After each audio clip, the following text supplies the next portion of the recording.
Hi everyone, this is daveac on Blip TV 007. A little bit of feedback first of all. I was intending to do today's show using this same camera but on a new setting. I found out that it does a sort of a wide screen setting, which is like 720 by 480 instead of this 640 by 480. But checking out a very useful site. It's a Yahoo tech group site for video bloggers. Hi, any of those out there. I'll talk about that site a little bit more another time. But I was asking about whether I should switch to this widescreen, and the thing is, of course, that at the moment this is hopefully recording in 30 frames a second, and on the wider screen thing it would drop to 20 frames a second, and maybe the quality would suffer a little bit. And since basically my podcast is a talking head, here he is talking anyway, for the moment I'm leaving it as it is. Now I was then going to say that I have no Doctor Who news. But I've just taken a phone call from my brother Ron down in London. Hi Ron. And he says that in actual fact there's going to be a new Doctor Who exhibition opening in Olympia in London next week. So I'll try and find out a little bit more about that, and hopefully that will be in the news section on my 008 programme. Other news, well, Sarah Jane Adventures has restarted on BBC One. It's being broadcast, I think, on Sundays. And what they're doing is they're pairing up the episodes for Series 1 of Sarah Jane Adventures were 5 stories over 10 episodes. But what they're doing now is doing what you might call omnibus ones, so that there are 2 episodes, 1 complete story aired, and the first double episode aired last Sunday. So that's something to check out. Other news, not Doctor Who related, but you know, I've often talked about my PlayStation 3, and I'll be talking a little bit about an item for it later. But Sony PlayStation 80 gig is now available, and also due soon here in the UK is a 160 gig version of the Sony PlayStation. And this seems to have kicked off Microsoft people into a bit of a panic, because I believe certainly in the States the Xbox 360 has had quite a big reduction in its price, and I think the actual basic arcade one is now very similar, if not cheaper, than the Nintendo Wii.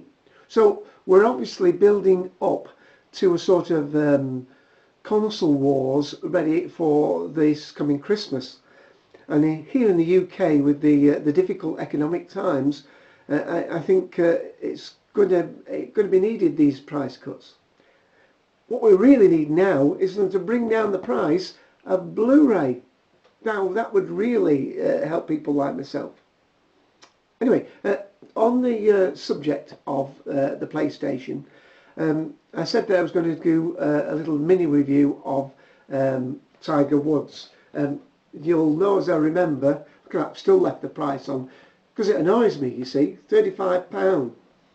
This is the Tiger Woods 8 that I've got, and I'm enjoying playing, and I'm getting reasonably proficient on it, although I don't do online gaming, I must admit that.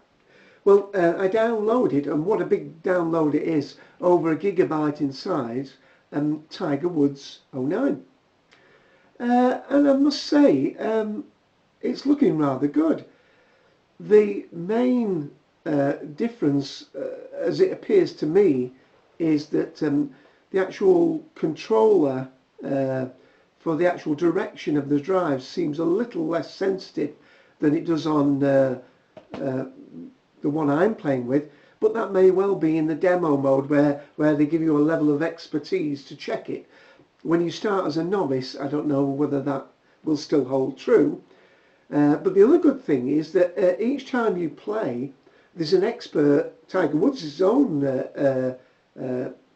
expert, checking your skills, and your skill levels are adjusted along the way.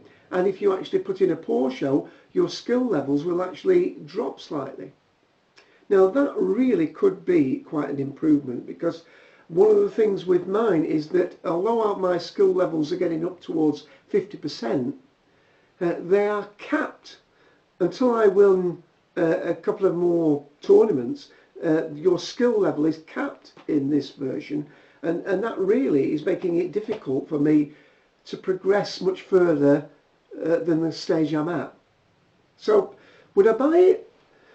Not at the full price, I don't think. I mean, I've still got hours and hours of gaming from the 08, but possibly come the new year, when it's, or spring, when it's sort of perhaps dropped down to 29 or even 99 pounds, then I probably will upgrade. And of course there is at least one new course on it, maybe more. So that's that. Oh, I missed a piece of news out, science fiction news, and that is something I really want to get in. I'm a long-time fan of Highlander, the TV series and the films. Adrian Paul, to me, is absolutely superb in that part. Well, after the disappointing turnout of the fourth film, The Source, which, although it was edited poorly, could have been quite a good film, they're looking round to reinvigorate the franchise, a little bit like they've done with Superman and Batman. Anyway, apparently the rumour is that Kevin McKidd has been approached to take up the role. Now, he was in the Rome miniseries, Rome 1 and 2 miniseries, and he's also just finished a science fiction show that I didn't actually catch, but it was in the States, called Journeyman. Now, I think they're taking a leaf as well out of the James Bond people, because of course Daniel Craig, the new blonde 007, has done pretty well with the franchise, and the new one that's coming out, Quantum of Solace, you know, is tipped to be another good outing for the franchise. Well, Kevin McKidd, to me, is a Daniel Craig lookalike, and he certainly can act. He acted his socks off in Rome. So I really do hope that Highlander has a future, and I'd love to see Kevin McKidd play the part. And the other bit of the rumour is that they are going back to the Scottish roots. So whether it's get another cousin, because of course these genes might well run in their families, because there have been a few different, what's the word, ways that they've derived where the Highlanders and the Immortals come from. But that's enough of that. And that links in rather well again, because in Quantum of Solace, I believe the young female actress, oh heck, I've not written her name down, have I? Should have done that. Sorry about that. She's having a really successful year, because she's going to be in 2 TV shows here in the UK. One has just aired the first episode, and that's called Lost in Austin. And the other one is going to be Tess of the D'Urbervilles. But the Lost in Austin has just aired. Now this is really Jane Austen meets life on Mars. I don't want to say too much about it, but don't go in expecting it to be traditional Jane Austen. It is a sort of time travel thing, and if you've listened to some of my earlier video blogs, seen them, you'll know that I'm very interested in time travel. That's one of the main things of science fiction that brought me into Doctor Who. So that's currently airing on the TV. I'm not sure, 4 episodes I think it is. 4 episodes, and I think that aired on Thursday night here in the UK. So look out for that. Really looks good. We've got another connection, because I'm not going to talk about music today, but since there's not a lot of Doctor Who news, I thought I'd mention 1 or 2 in the next coming weeks of my DVDs. And what better one to start with? Lost in Austin, Lost in Time. This is a box set, and it has lots of different single episodes of stories that they couldn't put out in the full because they're missing parts of the Crusade, parts of the Dalek Master Plan, one part of the Celestial Toymaker, one of my favourites, Underwater Menace, The Faceless Ones, The Moon Base. It's stories based from the first Doctor and the second Doctor, and of course a lot of long-time Doctor Who fans will know that we lost an awful lot of the second Doctor, Patrick Troughton's stories, and so this is a real pleasure to watch. There are a couple of episodes actually that are on here just as audio, so just do bear that in mind. And of course it's all black and white, 4:3 ratio. So that's one to look out for, and I'll mention others at other shows. And but I will mention a book, keeping the theme of time again. One of my long-time favourite writers is Robert Heinlein. And one of the books I loved of his is called Farnham's Freehold. Now, this is a strange book in many ways, so but I still want to recommend it. It's almost a book of two halves.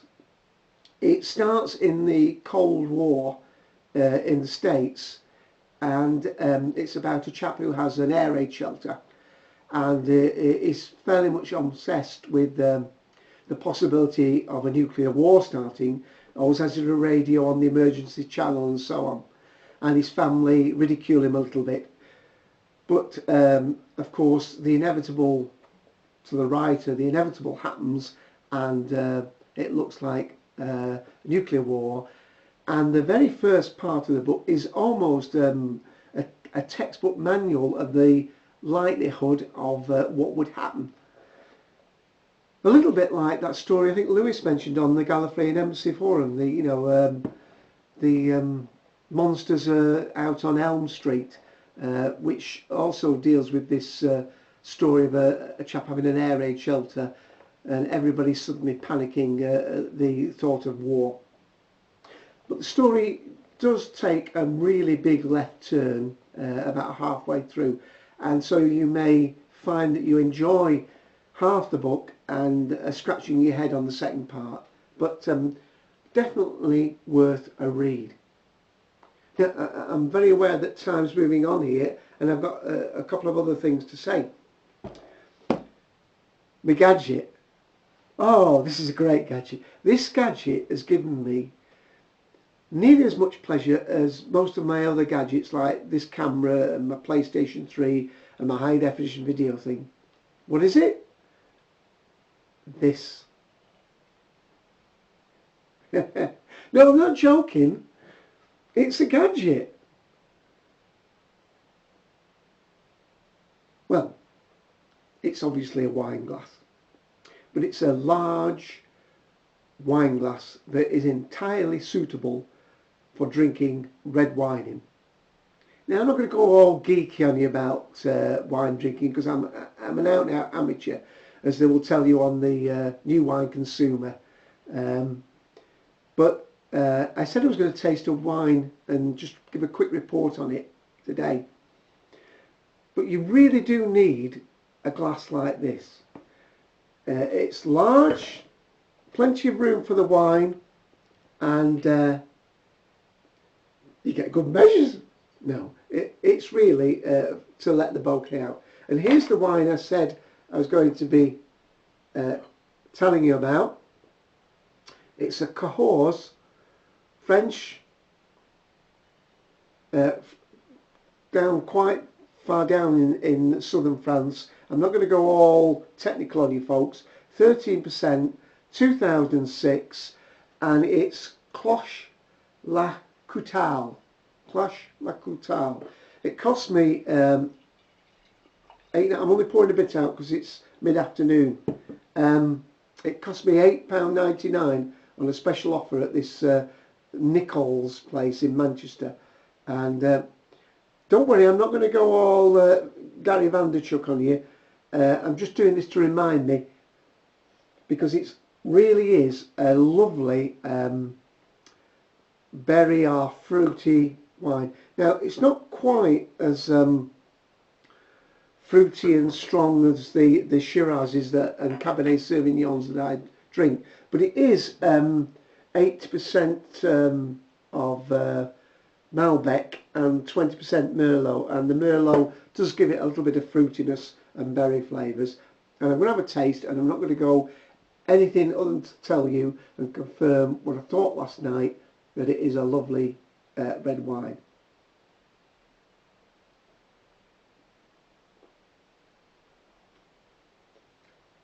This is where people tell you all about the colour and the legs on it, but it is a really...